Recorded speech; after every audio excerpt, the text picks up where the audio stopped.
Here we are. It is Earth Day 2023, April 22nd, and we are celebrating the earth and all things nature, natural, naturalistic, excellent, awesome, and abundant. Today I'm here with a great friend of mine, special guest, Mr. Omar Preciado. Omar, welcome to the Abundance Universe podcast. How are you today? I'm doing great. Thank you for having me. Excellent. So I want to get started just by letting the world know a little bit about who you are, what you do, and what is your why. My name is Omar Preciado, and I am a creative being. I love to design, create, capitalize on my creativity, and I love to communicate and express myself, whether that's on a canvas, digitally. Actually, the way that I got into architecture was by excelling in a class called visual communications.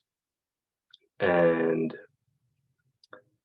I took that class in 2009, and ever since then, I've continued to pursue that path of designing buildings, inhabitable spaces, and now product. And I feel like this is the beginning of my career, and I'm just getting stride.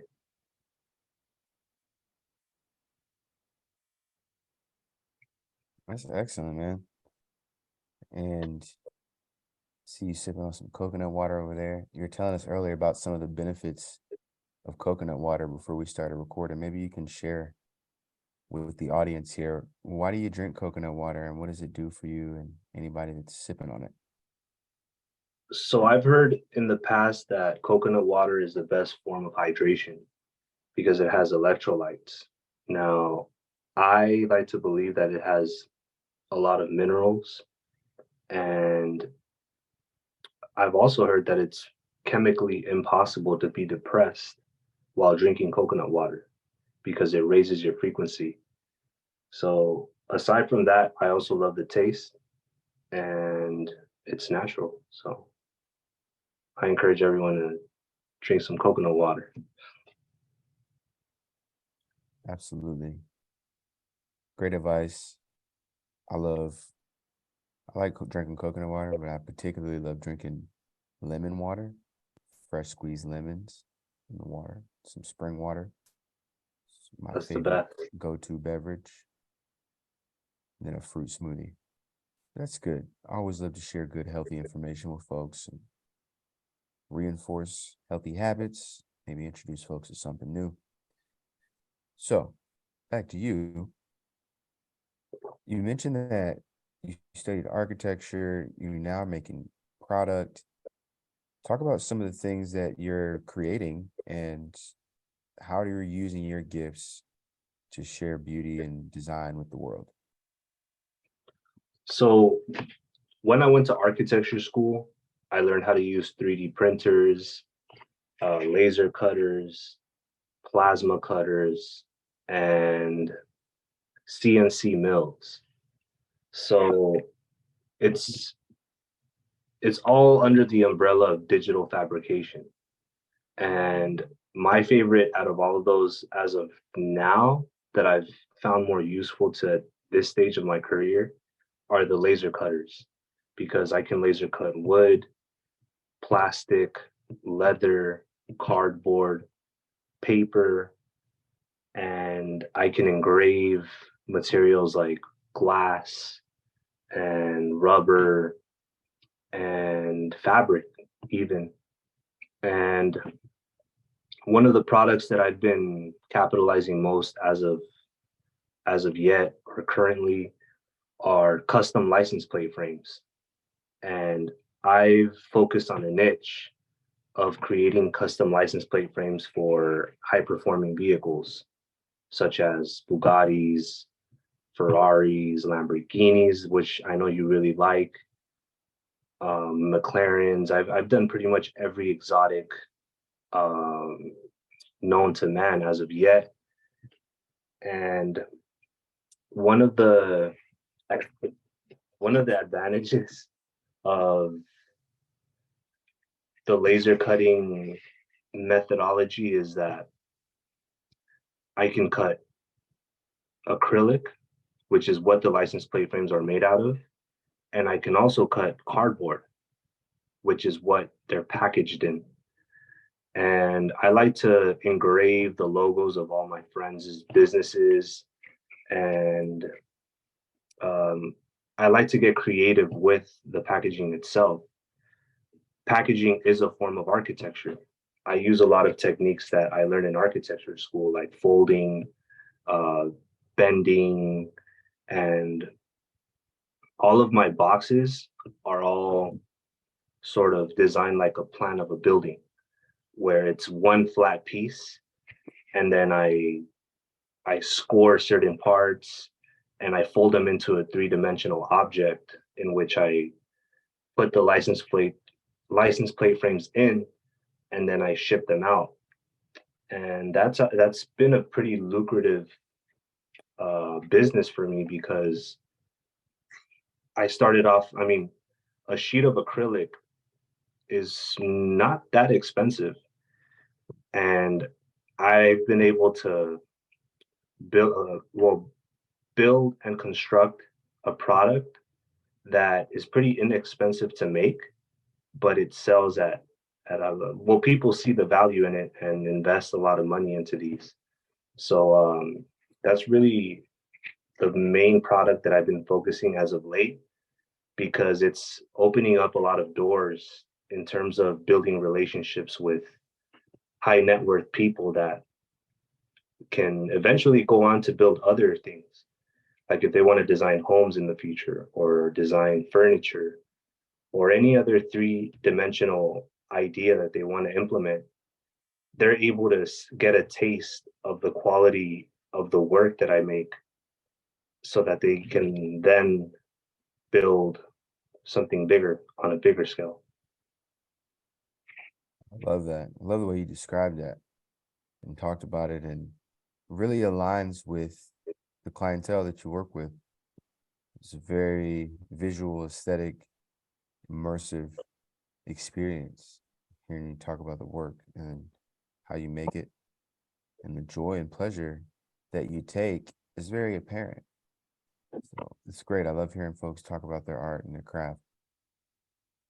That's what Yeah, we're all definitely. about here on Abundance Universe. Here to Yeah, inspire the creatives, inspire the entrepreneurs, and let's get into what you do and why it makes you happy. I love talking about that. So we talked about the laser cutting. That's something I've always been really interested in. I'm curious, can you cut wood as well? Do you like laser engrave wood? And also, can you do that with metals? yes, you can cut wood. The laser cutter that I work with, we can cut up to 1 inch thick uh, Baltic birch wood, which is plywood. And I mean that's pretty thick. If you think about buildings and the materials that they're constructed with, most buildings are built with plywood sheets that are no more than 3/4 of an inch thick. So you could even panelize a full scale building with laser cuttable dimensions or pieces and then put them together as a whole to construct an inhabitable building.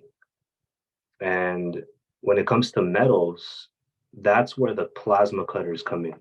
A plasma cutter is a little different than a laser cutter. A laser cutter cuts material through fire, and a plasma cutter cuts the material through high pressurized water. So, in order to cut through a material, you would need a plasma cutter, but you can certainly engrave wood using a laser cutter. And going back to the laser cut, I mean, to the license plate frames, I mentioned that I use cardboard as a packaging method for my license plate frames, but for those high-end clients, like the like billionaire status or 100 millionaire, like nine-figure clients, I'm focused right now on capitalizing on that niche. So the packaging that I'm going to, well, that I am using and that I plan to use in the future for those particular clients, I am going to use, or I am using plywood boxes to package my custom license plate frames. That's nice. I love that. That's good stuff, man. So another thing that I'm always interested in hearing from artists is when you think about your energy, how do you manage your energy? How do you manage your work and your schedule? How do you stay creative and inspired? And how do you keep the energy to keep innovating and continue creativity as a profession, even when challenges arise or you may have issues that you don't know how to solve, but you figure out how to solve them anyway? Talk about how you manage your energy and maintain a mentality and mindset of abundance on your creative journey. For me personally, I like to spend a lot of time outdoors. I love to go on long hikes. That's really my form of entertainment nowadays. I love going to the beach. I love surrounding myself in environments that are pure and natural. So that includes the wilderness. I love going to Malibu and going on long hikes, going on waterfalls. You know, here in SoCal, we have beautiful hiking trails. We have an abundance of hiking trails, and we have a lot of beaches as well. So I found that being in that state where, like, if you were to go out to the beach and look into the ocean, at least for me, I feel my creative part of my brain going wild because I feel a lot of clarity. I feel like there isn't much to look at when you're looking into the ocean or looking into the woods, the mountains. It's just nature. And I feel like my my imagination goes wild when I'm in those environments. And I'm also very patient. Like there's days when I don't really really work on projects tangibly or physically. There's days when I just simply just imagine and think. I really love to use my mind to create because everything that is implemented in the physical world came from thoughts. And I've learned throughout my life that you can really manifest things by thinking. And the more you think about it, the more the faster you're activating that manifestation process. And there comes a time when you've thought so much that you can't think anymore. So now it's just a matter of action, and whether that's going on the computer and preparing the two-dimensional files, creating the digital art, like literally on Illustrator, or setting up the templates for laser cutting, drawing logos, creating different silhouettes. Then it's very like I feel like it's very smooth and very natural. Like I don't have to force myself to do the work because I've been thinking about it so much that it's just it's so effortless.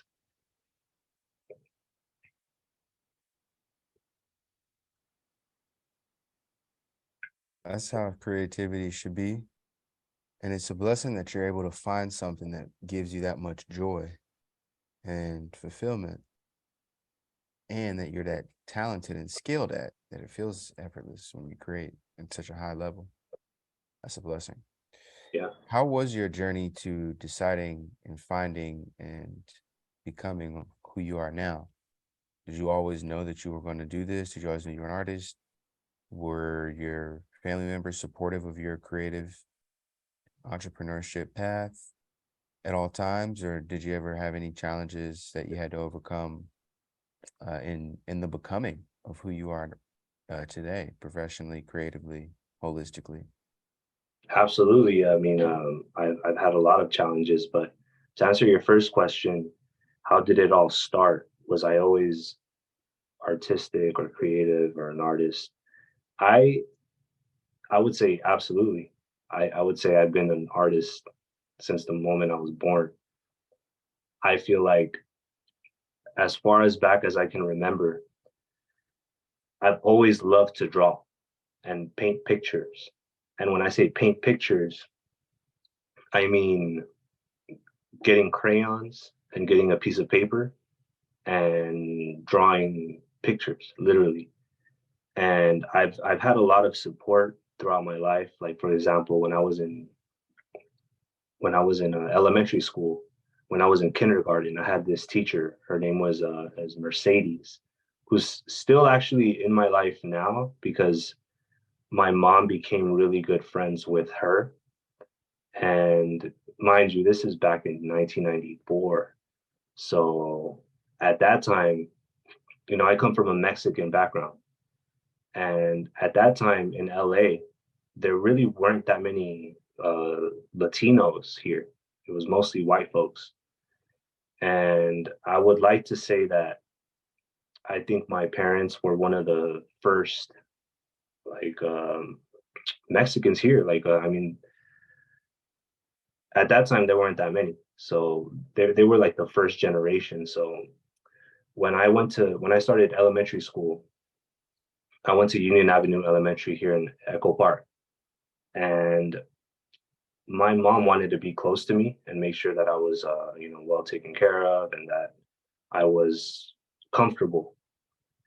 And so she would volunteer in my elementary school, which is my kindergarten class. And she became friends with her. And when I was there, I would always draw. Like that was my first attraction, my first love, like crayons and drawing people, things, anything. And when I say that I got a lot of support, I say that because my kindergarten teacher would save a lot of those original drawings that I would make. And she would encourage me to keep drawing.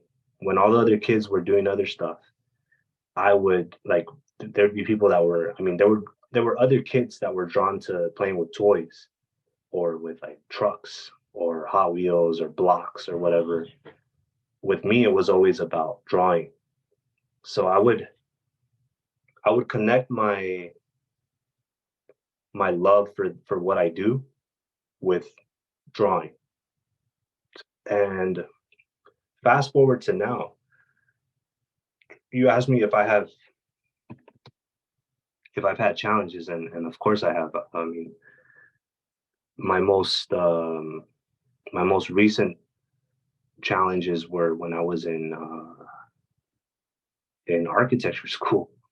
I would actually, there was a point when I got banned from my architecture school because I graffitied the wall, which to me was um, self-expression. Like I was expressing myself artistically, and I was inspired to do that because I was taught and led by Eric Owen Moss, who's my favorite architect till this day. One of them, well, I mean, I would put him at number one because I have a personal relationship with him. He was my instructor, and I won a lottery to be in his studio, which there were only four undergraduate students in the whole school that were in his vertical studio, which is like a big deal because most of the students that enter that studio are graduate students. And there's about 16 students and only 4 or 5 undergraduate. I was one of them. And whenever he would critique our projects, he would grab a pencil or a marker or whatever, a Sharpie, and he would draw on the walls of the campus. And to me, it was kind of shocking at first to see an instructor not like redline your drawings on your paper. Like he would actually draw on the wall. And then I started to think, I'm like, whoa, this is a private school. Like we're paying a lot of money to be here. So it makes sense. To paint a wall doesn't really cost that much money. So come summer, one summer before my thesis, I was on I would say a very creative episode. And one time they just upset me and I grabbed a spray can and I just created an art piece inside the campus and I got banned. Um, like I was literally not allowed on campus for some time, but I always found my way back inside. And Because the winners always win, and you are a winner. I appreciate that. This is coming from a winner himself. Thank you. That's what's up. And you graduated from art school, architecture school, right? I actually didn't. No, I dropped out my last year. Um, talk about that. What encouraged you to do that? Well, this to, this actually ties back to the vertical studio that I was in. You know, I learned from Eric Owen Moss, and Eric Owen Moss, I put him up there with Frank Gehry, Zaha Hadid, the biggest architects ever, like in the world. And he was uh he was the director at the time. And when I was in my fourth year, now architecture, like a bachelor of architecture degree, is 5 years. You know, most undergraduate degrees are only 4 years, but this one is 5. So the first 4 are all studios where they teach you like design, how to design buildings, how to design projects, like full scale projects. And then your thesis is pretty much you take everything that you learned from year 1 and year 4, and your fifth year is your thesis. Pretty much what it is after 4 years of architecture, this is what I have to say. And you come up with your own manifesto. And during my transition between fourth year to fifth year, that summer was when I had that creative episode when I was just a complete, like, I felt like whatever thought I had in my mind, it was easily transitioned like in the physical world. I would grab spray cans, I would like do all kinds of stuff. Like I would be skating all over the campus, I would be blowing stuff up. I would do all kinds of stuff. And it wasn't very common. Like they thought of me as like the trouble child. But during that transition that summer, there was a change in the school that I went to, which is SciArc in the Arts District, which just to give you a little backstory on what kind of school this is or what it is, there's there's 5 avant-garde schools in the world when it comes to architecture. And avant-garde pretty much means innovative. There's the Bartlett School of Architecture in London, the Architectural Association, which is also in London. Then there's Cooper Union in New York. And the fourth one is called the Southern California Institute of Architecture in the Arts District in Los Angeles. That's where I went. And it was the summer of 2014, actually 2015. No, 20, yeah, it was 2015. That was the last year of Eric Owen Moss being director of that school.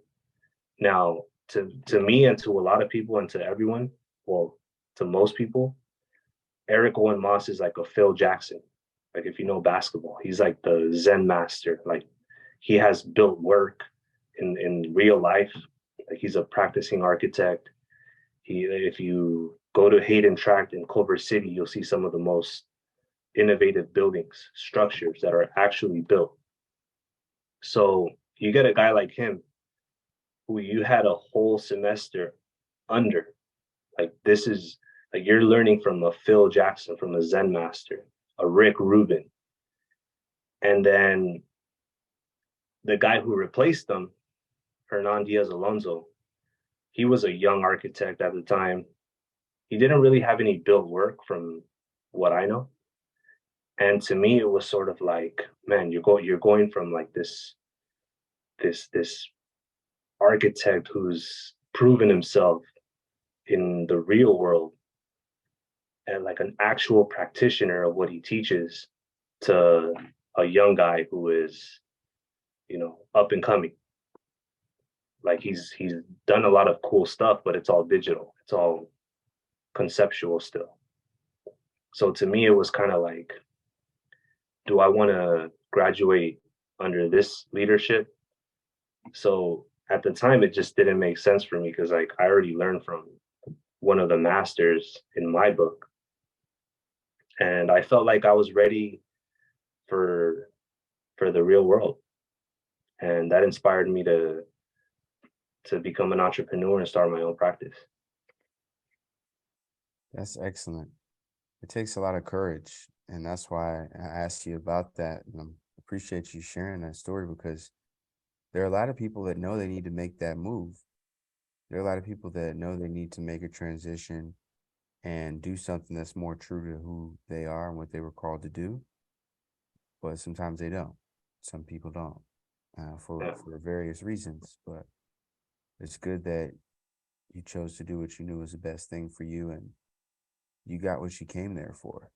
You know, I think everyone goes to school for different reasons, and some of the greatest and most successful artists never went to school. So it's definitely not necessary, but it's a cool experience. And I think for people that do go to school, you have to take from it whatever you can that's valuable to you on your personal journey and be grateful for everything, you know?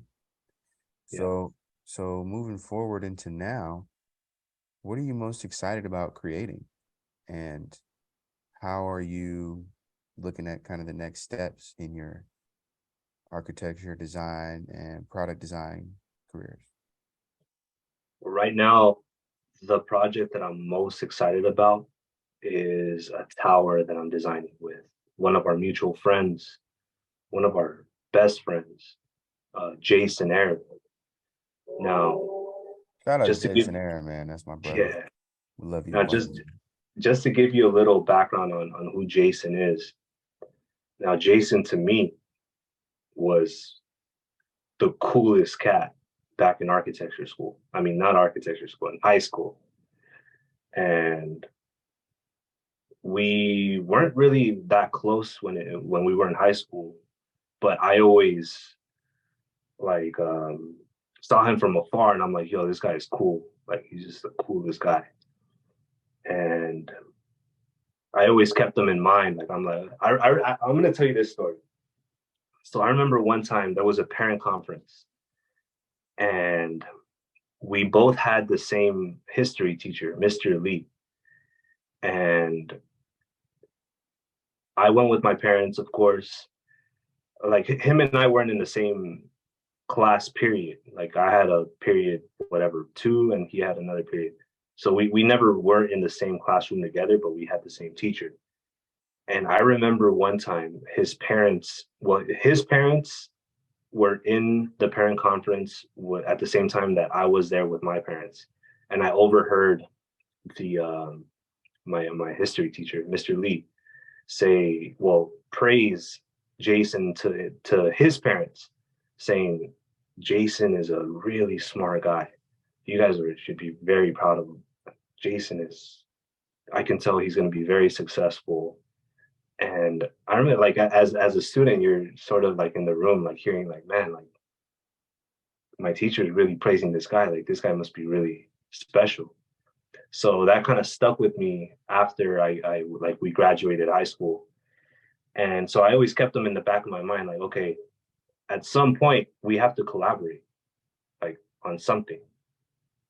And I remember he went to USC. He went through some tough, like he got shot. And I remember seeing this on Facebook, and I'm like, damn, like that really hurt my soul when I found out. And luckily, he made it. He made it alive. He came back to life. And, and fast forward to 2017, we follow each other on Instagram, and I see a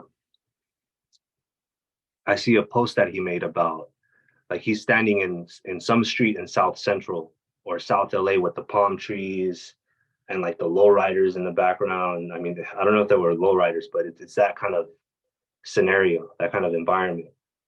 And he's pretty much, somebody happened to pull out their phone and record him in this moment, like this episode, or this moment where he's just pouring out his soul and saying, it's kind of like when a person embraces their artistry and they accept that they're an artist and that's who they want to be, or not who they want to be, but that's who they are.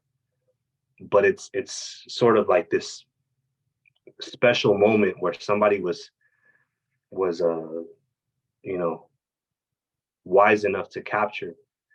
And in this video, he's going off on a tangent saying, I'm an artist. Like, that's what I'm here to do. And I've always been a studier. Like, I like to study people. I like to study my predecessors. And I remember listening to an interview an interview or a lecture from Frank Gehry saying that the best clients for an architect are artists. And it makes sense because if you're designing buildings, it makes sense that an artist is going to bring out the best out of you. So if you're designing skyscrapers or even a house, you're more likely to have a more interesting project when collaborating with an artist as opposed to like a dentist or you know like a librarian or something. So I reached out to Jason, and I'm like, hey, let's collaborate on the design of a building one day. And he reached back and he said, yeah, let's do it. Like, I've actually had this idea of a warehouse. And we met up 2017 at the last quarter of 2017, which is almost 10 years after our high school graduation. And the rest is history. Like, we just had great chemistry. We vibed well. We got really close. Like, I consider him a best friend now. And his idea was pretty much designing a warehouse, like a 10,000 square foot warehouse for artists, where the architecture would be self-sustaining and the artist won't have to worry about anything but creating. So their shelter would be taken care of, their food, their everything, their every basic need in the Maslow pyramid or hierarchy chart would be taken care of through the architecture. So there would be food that'd be grown and harvested within the building. There would be clothing that would be provided for the tenant, the artist, and shelter, and all the basic needs, water, electricity. Everything would be sort of a self-sustaining um, method, so that the artist purely and solely has to focus on creating. And that idea of a 10,000 square foot warehouse throughout the years has turned into a much, much bigger scale project, to where right now it's at 8 levels, 8 stories. But the way that has grown, it keeps growing. So who knows where it's going to end up?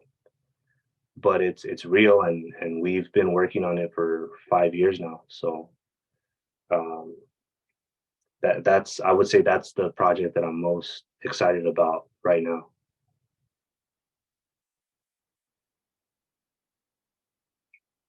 That's lit, man. That's really, really great news. I love it. So I can't wait to see that. Hope that I am one of the first people that gets to hang out in the tower and Absolutely. maybe record some videos in there and eat some food in there. That Yeah. sounds really cool. Yeah, man. Shout out to Jason. Make sure y'all following Jason Aaron on all socials as well. Sure. And Omar Preciado. OP, tell people about your brand because you have a really dope logo. It's your initials, but you also have Conquer. Uh, Tell us a little bit about, or a lot of bit, whatever much you want to tell us about your brand and kind of what it represents and where the people can find out more about your brand. Okay, so OP is my initial, Omar Preciado, and OP started, I would say, back in when I was in architecture school. I started to draw letters. I was obsessed with letters, and I developed a style in architecture that's very smooth, like rounded corners, actually no corners. And that brand, OP, has transpired from architecture to clothing. Like I've designed some shoes and slapped my logo on it, to product, like how I mentioned the license plate frames, to swimwear design. Um, and that's just the beginning. Furniture and Conquer architecture, that started with, I would say my earliest inspiration from that was from an ex-girlfriend. She was, I always considered her very smart, and I've always been attracted to those types of women or girls or whatever. Like when I was younger, when I was 21, I was in this relationship, and she kept on saying that. She knew. I mean, I met her in architecture school, and I would help. I was older than her. I was more advanced in the curriculum, and therefore I had, like, I knew all the skills. So sometimes I would help her out. And one day she asked me if I can laser cut or fabricate a lamp with the word conquer in it. And we picked out the font, and it's still the font that I use today. And you'll see it's like a tall, skin, like slender, bold font with it's a sans serif font, so it's very clean. It's the foundation of it, or the root, is this font called Bebas Noir, and she loved the word conquer, and the more that I researched this word conquer, I just felt like it was a strong word. It I There was a time in my life when I was when I worked in the solar industry as a permit agent. Like I would run to the department of whatever, Department of Building and Safety of every city of LA to get plans permitted. And I would listen to interviews from Kobe to a lot of people that I considered at the time very successful at what they do. So Kobe, Jay-Z, uh, all kinds of people, and they would always, they would always sort of come to a conclusion with conquering. Like that was the end goal for them, to conquer. And I felt like that was what life is all about, to conquer, whether it's like conquering ourselves or conquering our goals. Like everything is sort of based on conquering, whether you're driven, motivated, inspired. It's always with the end goal of conquering what you want to do, conquering your goals. So that word stuck with me. And architecture school, if for those of you who don't know, um, architecture is one of the most like um, what's the word I'm looking for? Strenuous. It's one of the Rigorous. most it's one of the most strenuous careers because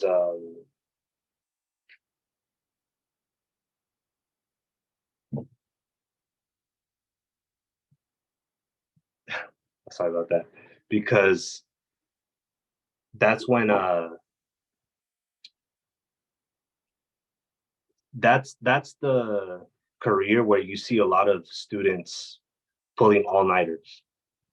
It's actually the leader, like the number one at the time, I don't know about now, but at the time it was considered the number one leader in all-nighters.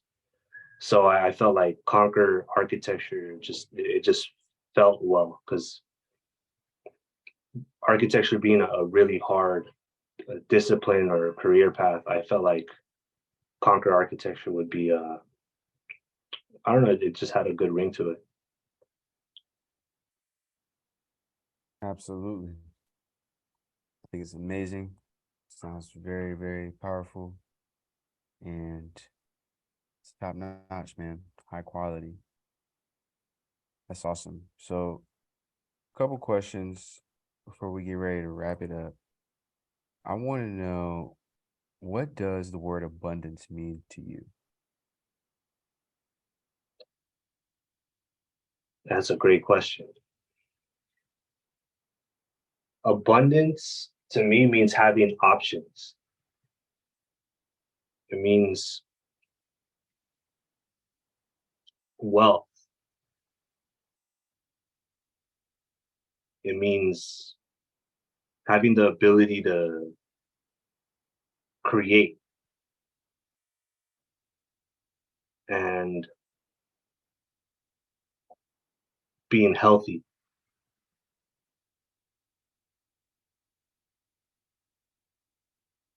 I think I that's agree with all that.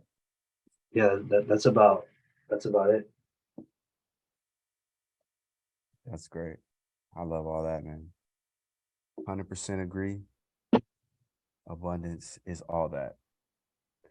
That's the mentality. And you talked earlier about some of the things that you do to create more abundance. You mentioned nature. Completely agree with that. I highly recommend any and everybody to get some sun. If you got some sun, get some more. But the sunshine, the fresh air, just looking at and being around water or looking at and climbing mountains, it's good for us physically, it's good for us mentally, it expands our imagination, and it really invigorates our emotions, which is important because this is an emotional game that we play. It's a spiritual world, and it's a world of emotion driven decisions and outcomes, emotion driven manifestations. So make sure that we're feeling good about ourselves, feeling good about who we are, what we're here to do in this world, feeling good about the people in our lives. This feeling is the key to success. Omar, what are some of your favorite books and or teachers that you recommend people check out or listen to before we get ready to head on out? I want to leave them with some abundance. Any recommendations? When it comes to books, one of the books that has had a big impact in me is Think and Grow Rich. I've lately I've been very I mean a couple years ago I would say 2021, 2020ish. I I got really big on the law of attraction and manifestation and utilizing your mind to manifest things like your thoughts. Like growing up I didn't really know this stuff or didn't really Like I just thought that, you know, through chance or through destiny or through whatever, to, you like I'd be able to manifest things. But one of the teachers that I really started to learn from was Kevin Trudeau, and this is somebody that Jason actually introduced me to, and then from there, like I started to dive deep into his content, and he recommended books such as um, "Ask and It Is Given," um, "Think and Grow Rich," um, "Ask and You Shall Receive." I think, or I don't even remember like which books, but when it comes to books, I haven't really been reading that many books lately. Lately, I've been studying numerology a lot. So one of the teachers that I've listened to is Gary. His name is Gary GG33, and right now that's really what I've been studying is a lot of Earth astrology, esoteric knowledge, occult knowledge, and numerology, which is pretty much pattern recognition and understanding history. So that's what I've been studying, and some of the books that I've read in the past. Excellent. I know you mentioned that today was a 33 day. Can you talk about that real quick? Yeah, and that's actually how this podcast came about. When I found out that today was a 33 day, and it's actually the only 33 day of the year. When I thought of the number 33, I thought of, I thought of you. I thought of Bijan, the only 33, pure 33 life path that I know. And what I mean by pure is that your birthday is on a single digit number. It's on the eighth. Eight is the number of money. It's the money of power, and it's the number of karma. Notice how the eight is shaped. It goes around and it comes back around. It's a infinity sign vertically. And when you add 6 plus 8 plus 1990, you get 33 when you add your birthday from left to right. So there are other 33 life paths out there, but if they have, like, if the day that they're born is a double digit number, then they become a 33 slash 6. But a pure 33 is one of the most rare birthdays and life paths out there. So I think you should be pretty proud of that. That's you have a big purpose in life. Your job and your power, your your mission in life is to be a master teacher, and you are a master teacher, and influence. Be a big influence in the world. And today is one of those days. I mean, let's see.